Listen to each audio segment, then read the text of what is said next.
first off, hats off to UNT-Dallas. They had to play a game yesterday, and they had to travel here to play us today. And arguably their best player was out on concussion protocol, and they gave us everything they got in the beginning of the game. And so I definitely have respect for them, and good luck to them for the rest of the season.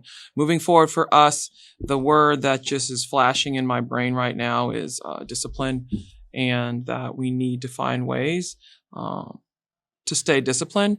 And that's really, to me right now, where I'm at with our team and program as far as that next step. Right? What does that look like? And so I told Destiny today, it's one of my favorite quotes, just because you can doesn't mean you should.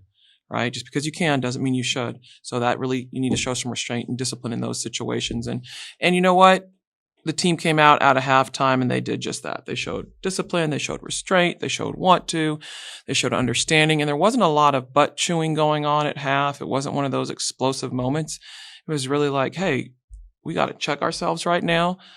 Maybe not said so nicely like that, but where there's an understanding. And you know what? They responded, and that means we are maturing as a team. There is an understanding, and we're very fortunate that we're playing a team that was fatigued and down from that perspective, right, to where we were able to come out and just really wear them down by playing discipline. So. After that tough loss against SFA, y'all kind of responded with a nice little three-game winning streak. You got some big wins against UT-RGB and Tarleton State. On the road. Mm-hmm. On the road. What have y'all learned since the SFA loss, and just kind of how's this team kind of getting things back on track? I would say our practices, we decided to change our mindset because it's like we knew what we needed to do in order to be a good ball club team. But we weren't doing it. And so I think we just focus on doing those things now. It's like urgency, staying disciplined, doing everything we need to do, knowing that we need all 15 of us. Yeah, I would say big part is urgency. Like you saw coming in out of halftime, we were urgent, and that led to great results. So I think it's just us learning to be having a consistent urgency every time we step out on the floor will really lead us to really great wins. And I changed practice, so things have changed. Things have changed quite a bit as far as how we operate to get our team in a place where we can come out with better starts, whether it be at the beginning of the game, whether it be coming out of halftime, or whether it be in-game adjustments when there's stress.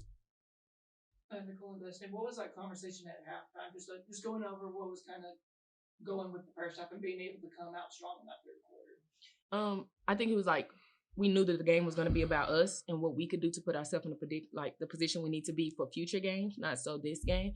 So it was like more so playing to our standard, playing how we know how to play instead of doing what our opponent could be doing.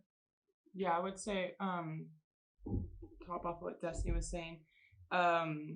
We just we know what we're capable of, and we just didn't show it necessarily in the first half. There were bits of it, but when we came out in the second half, I felt like we strung together really good rallies and stuff, and that led to the margin.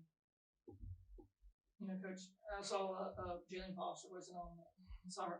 Sorry, in a walking boot, but any, I guess, what her injury is and how long do you think she's going to be? She sustained it at Tarleton, and it's really day by day, to be honest with you. So, how do you, I guess, try to, with her out of the lineup, how do you just kind of adjust, like not having her, considering she is a returning starter from last year's team, and just trying to adjust with her not being in the lineup? The positive for us and the team is that we have a really strong forward group. They're just really strong, and we have a good 4-player rotation. So this did allow for Ebba Zelmas to have some opportunity and time to play for those times we do need her when there's foul trouble or someone is out for whatever reason. And so for me, what I like with that group is there wasn't a huge fall off with the loss of Jalen from the perspective of X's and O's numbers.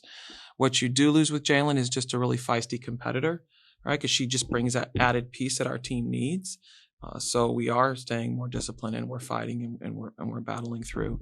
But from an X's and O's standpoint, I'm really confident in the core group that we have.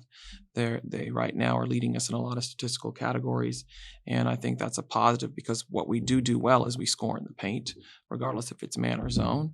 And so that group is a big piece of that. They understand it. So Jalen is a piece of that, but she's got some strong women around her as well. So I'm glad there's not a big drop off.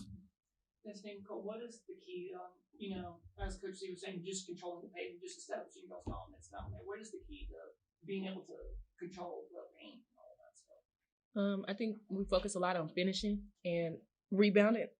I think, like she said, we got a strong core group that can all rebound the ball. So just getting a tracker on that ball and rebounding, and then we always focus on finish. We're getting a lot of shots up. We know our stats from practice, from prior games. So yeah, it's just about increasing those. Yeah, and I would say in practice we really emphasize like being balanced, like being strong with the ball, and like so you're confident when you go into a game that you will make the shot. So. And now y'all go on the road to Denver another Sunday. Y'all get a full week of practice. But what are some things y'all learn from this game to focus towards Denver? Well, for sure, we're going to keep getting better at our zone. Denver's going to play a zone. No doubt they're going to play a zone. I think that's going to be a big piece of moving forward.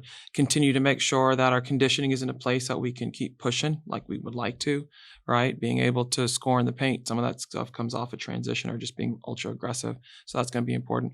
Honestly, the biggest piece for me right now is we're going to be going into finals and we need to finish strong. Some of us are in better places than others. You know how it isn't when you're on a team.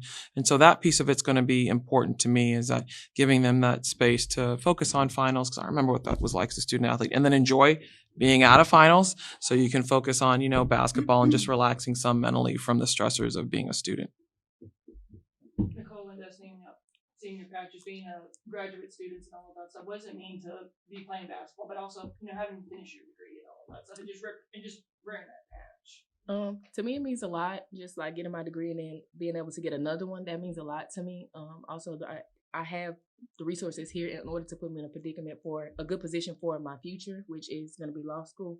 So I just take a lot of pride being here. I think it was one of my best options to do, and yeah, I'm just happy to be here. And yeah, I'm beyond thankful to have graduated here. Been here for 4 years now, going on 5. So just to get my degree here and being here the whole time. And like Destiny said, the connections you make at Texas State are really amazing. So I'll be set for a great future ahead. I'm glad you noticed that, Colton. It's something that I watch. When I'm watching games, I always look, men and women, to see who has the patch. Did they graduate already? Do they already have their undergraduate degree? Because that is important to me. Is that our student athletes, as much as they talk about the transfer portal and, NIL and things going on, I think people get lost that they're really intelligent young people out there fighting for maybe no time, some time. They've stayed with it. They have grit. And these 2 young women definitely have grit. They already have their undergraduate degree. And now they have the luxury, because it's a luxury, right, to be able to continue their education and then go out of here, as hopefully happy Bobcats. But they get to wear that in games. I just think people need to celebrate it so much more when you see it, because I think it means a lot. Because there are times that we might stereotype student athletes, right? And they might make boneheaded plays, but then you see the patch, you're like, oh, well, they got the degree, so that's one step forward. Or they're balling out and they got the degree. You're like, oh, this person's he or she's going really far. So no, thank you for recognizing that, because I love seeing the patches on the student athletes, especially our Bobcats. Grace? Yeah. God, give me something, Grace. Come on.